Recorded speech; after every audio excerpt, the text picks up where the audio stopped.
அனைவருக்கும் வணக்கம். தற்கால தமிழ்நாட்டு வரலாறு இந்த தலைப்பை நம்ம தொடர்ந்து பார்த்துக்கிட்டு இருக்கோங்க. தமிழ்நாட்டை ஆட்சி செய்த ஒவ்வொரு முதலமைச்சர்களை பற்றியும் அவங்க காலத்தில் என்ன நடந்தது அப்படிங்கிறத பற்றியும் விளக்கமாக பார்த்துட்ருக்கோம்.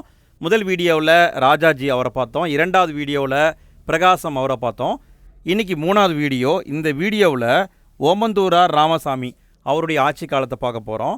1947 முதல் 1949 வரைக்கும் தமிழ்நாட்டுடைய முதலமைச்சராக இருந்தவர் ஓமந்தூர் ராமசாமி. இவரை பற்றிய தகவல் ஸ்கூல் புக்கில் கிடையாது. இந்த கண்டென்ட்டை பொறுத்த வரைக்கும் எல்லாமே அவுட் சோர்ஸ் தான். பல்வேறு விதமான புத்தகங்கள், பல்வேறு விதமான இணையதளங்கள் எல்லாத்தையுமே படித்து தான் நம்ம கண்டென்ட்டை கொண்டு வந்திருக்கோம்.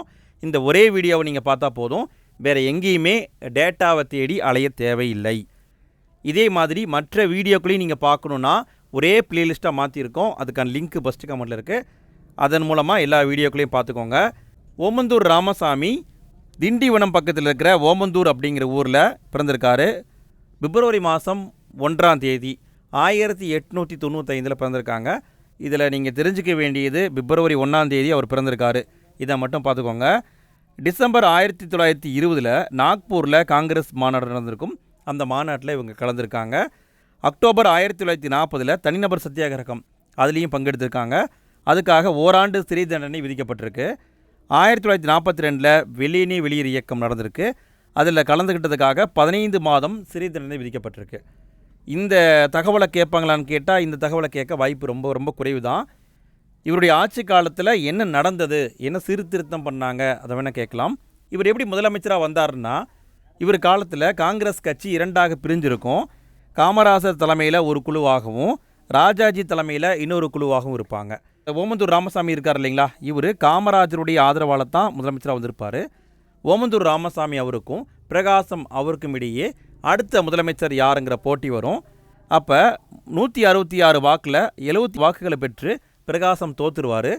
1947 மார்ச் 23ஆம் தேதி தமிழ்நாட்டுடைய முதலமைச்சராக இவர் பொறுப்பேற்றிருப்பாங்க. 1947 ஆகஸ்ட் 15 நம்ம இந்தியாவுக்கு விடுதலை கிடைக்கும் இல்லைங்களா, அப்போ சென்னையில் இருக்கிற புனித ஜார்ஜ் கோட்டையில் முதல் சுதந்திர தின கொடியை ஏற்றியவர் ஓமந்தூர் ராமசாமி தான். இதை தேர்வில் கேட்க வாய்ப்பு இருக்குங்க. இந்தியா சுதந்திரம் அடையும் பொழுது தமிழ்நாட்டுடைய முதலமைச்சர் யாருன்னு கேட்கலாம்.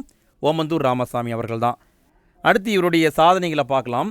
முதல் சாதனையை நம்ம பார்க்குறது ஆலய நுழைவு சட்டம் கொண்டு வந்திருக்காங்க. 1947 கொண்டு வந்திருக்காங்க. அனைத்து சாதியினரும் கோவிலுக்குள்ளே போகலாம் அப்படிங்கிறது அந்த சட்டம். 1947 மே 11ஆம் தேதி அப்போதைய சென்னை ஆளுநர் ஆர்ச்பால்ட் எட்வர்டு நை அப்படிங்கிறவர் தான் இதுக்கான ஒப்புதலை கொடுத்துருக்காங்க. ஆதி திராவிடர் நலத்துறை இதை உருவாக்குனதே ஓமந்தூர் ராமசாமி தான். தாழ்த்தப்பட்டவருடைய நலனை பாதுகாக்கணுங்கிறதுக்காக உருவாக்கியிருப்பாங்க. அரசாங்க நிலங்களை பொதுமக்களுக்கு வழங்கும் பொழுது ஆதி திராவிடர்களுக்கு தான் முன்னுரிமை கொடுக்கணும் அப்படிங்கிற கவர்மெண்ட் ஆர்டர், அரசாணை, அதை கொண்டு வந்தவரும் ஓமந்தூர் ராமசாமி தான். அடுத்து முக்கியமாக பார்க்குறது தேவதாசி முறை ஒழிப்பு சட்டம் 1947 கொண்டு வந்திருப்பாங்க. இந்த மசோதாவானது முன்னாடியே வந்திருக்கும். முத்துலட்சுமி அம்மையார் நீதி கட்சி காலத்திலேயே கொண்டு வந்திருப்பாங்க. பொட்டு கட்டும் சடங்கை ஒழிக்கும் மசோதா அப்படிங்கிற பேரில் கொண்டு வந்திருப்பாங்க. ஆனால் இதை சட்டமாக மாற்றினதே ஓமந்தூர் ராமசாமி அவருடைய ஆட்சி காலத்தில் தான் மாற்றிருப்பாங்க. ஜமீன்தாரி முறை ஒழிப்பு அதை கொண்டு வந்திருக்காங்க. விளை நிலங்களில் தொழிற்சாலைகள் கட்டுவதை தடை பண்ணியிருக்காங்க. ஊராட்சி துறையும் வேளாண்மை துறையும் கால்நடை துறையும் இந்த 3 துறைகளையும் சிறப்பாக செயல்படணுங்கிறதுக்காக முதலாக ஒருங்கிணைச்சிருக்காங்க. அனைத்து மாவட்டங்களிலும் மதுவிலக்கு சட்டத்தை அமுல்படுத்தியிருக்காங்க. ராஜாஜி ஃபஸ்ட்டு கொண்டு வந்திருப்பார். அதுக்கடுத்து பிரகாசம் அதை கொஞ்சம் விரிவாக்கம் பண்ணியிருப்பார். ஓமந்தூர் ராமசாமி இவர் காலத்தில் தான் தமிழ்நாடு முழுக்க மதுவிலக்கு அமுல்படுத்தப்பட்டிருக்கு. தமிழ் வளர்ச்சி கழகம் அப்படிங்கிற ஒரு துறையை முதல்ல உருவாக்கியிருக்காரு. அதன் மூலமாக தமிழ் கலைக்களஞ்சியம் வெளியிட்டிருக்காங்க. 10 தொகுதிகள் இவருடைய ஆட்சி காலத்தில் தான் வெளியாகிருக்கு. 1949 மார்ச் 12ஆம் தேதி பாரதியாருடைய படைப்புகள் அதை நாட்டுடைமையாக மாற்றினதே இவர் தான். சென்னை அரசு சின்னம், தமிழ்நாட்டுடைய அரசு சின்னம் ஸ்ரீவில்லிபுத்தூர் ஆண்டாள் கோவில் கோபுரம், அதை அறிவித்தவரே இவர் தான். தமிழ்நாட்டு அரசுடைய சின்னமாக அறிவித்தவரே இவர் தான். அந்த சின்னத்தில் பார்த்தோம்னா கோபுரத்துக்கு கீழே சத்தியமேவ ஜெயதே அப்படிங்கிற வாசகம் இருக்கும். அதை ஃபஸ்ட்டு இவர் கொண்டு வந்திருப்பார். ஆனால் இப்போ இருக்காது. இப்போ பார்த்தோம்னா வாய்மையை வெல்லும்னு மாற்றிட்டாங்க. யார் மாற்றினாங்க, எப்போ மாற்றினாங்க, இது தெரிஞ்சால் கமெண்ட்டில் பதிவிடுங்க. பள்ளிகளில் திருக்குறளை கட்டாய பாடமாக அறிவிச்சிருக்காங்க. சட்டமன்றத்தில் அரசவை கவிஞர் அப்படிங்கிற பதவி உருவாக்கியிருக்காங்க. அதன் மூலமாக நாமக்கல் கவிஞர் ராமலிங்கம் பிள்ளை, நாமக்கல் கவின்னு சொல்லுவோம், அவர் தான் முதல் அரசவை கவிஞராக நியமிச்சிருக்காங்க. இதை பார்த்துக்கோங்க. இவரை நியமித்தவர் ஓமந்தூர் ராமசாமி. இந்தியாவிலேயே முதல் முறையாக அரசாங்க உபயோகத்திற்காக தனி விமானம் ஒன்று வாங்கியிருக்காங்க. கவர்மெண்ட்டுக்குன்னு தனியாக விமானமே வாங்கியிருக்காங்க பாருங்கள். ஹேவிலாண்ட் டோவ் அப்படின்னு பேர். ஹைதராபாத் சமஸ்தானம் இந்தியாவோட இணைய காரணமே இவர் தான் சொல்கிறாங்க. இணைச்சவர் வல்லபாய் பட்டேல். அவர்கிட்ட காஷ்மீர் மாதிரி விட்டுறாதீங்க, ஹைதராபாத்தை எப்படியாவது இந்தியாவோட இணைச்சிருங்கன்னு சொன்னவரே இவர் தான் சொல்கிறாங்க. இவர் செஞ்ச ஒரு தவறுன்னு பார்த்தா இந்தி மொழியை கட்டாய பாடமாக அறிவித்தது தான். 1948 ஜூன் 20 இந்தி மொழியை கட்டாயம்னு அறிவிச்சிருவாங்க. இவர் காலத்தில் கல்வி அமைச்சராக இருந்தவர் தீசு அவினாசி லிங்கம் செட்டியார். இவங்க 2 பேரும் சேர்ந்து அறிவித்தாங்க. இது மிகப்பெரிய எதிர்ப்பை பெற்றது. இவங்க என்ன பண்ணியிருக்காங்கன்னா, ஆந்திரா, கேரளா, கர்நாடகா இந்த பகுதிகளில் ஆரம்பத்திலேயே கட்டாய பாடமாக சொல்லிட்டாங்க. ஆனால் தமிழ்நாட்டை பொறுத்த வரைக்கும் முதல்ல விருப்ப பாடமாக வச்சுட்டு பிறகு இந்திய கட்டாய பாடம்னு அறிவிச்சிருக்காங்க.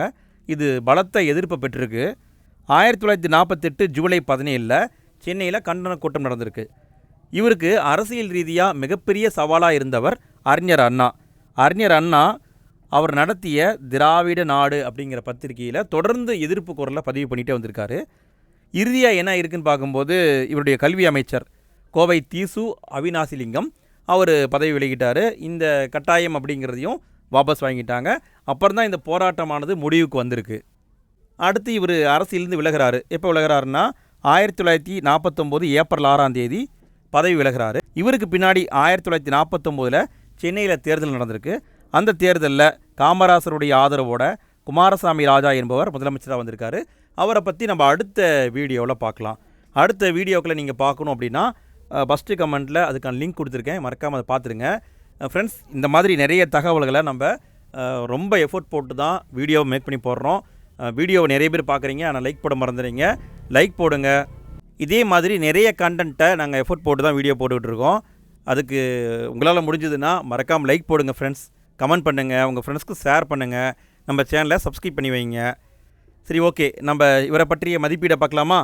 சுதந்திரத்துக்கு முன்னும் பின்னும் இணைப்பு பாலமாக இருந்தவர் ஓமந்தூர் ராமசாமி அவர்கள். இவர் முதலமைச்சர் பதவியிலிருந்து விலகிய பின்னாடி இந்திய அரசியல் நிர்ணய சபையுடைய உறுப்பினராக தேர்வு செய்யப்பட்டிருக்காரு. 2010 இவருடைய நினைவாக தபால் தலையை வெளியிட்டிருக்காங்க.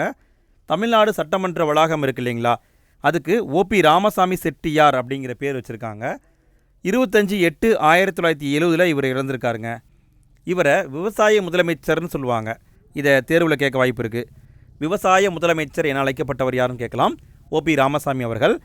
இவருடைய வாழ்க்கை வரலாறை விவசாய முதலமைச்சர் அப்படிங்கிற பேர்லேயே சோமலே அப்படிங்கிறவர் எழுதியிருக்காரு.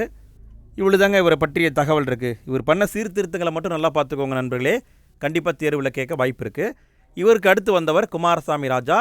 அவரை பற்றிய வீடியோக்கான லிங்க்கு ஃபஸ்ட்டு கமெண்ட்லேயும் எண்டு ஸ்க்ரீன்லேயும் இருக்குது. மறக்காமல் அதன் மூலமாக அந்த வீடியோக்களையும் பார்த்துருங்க.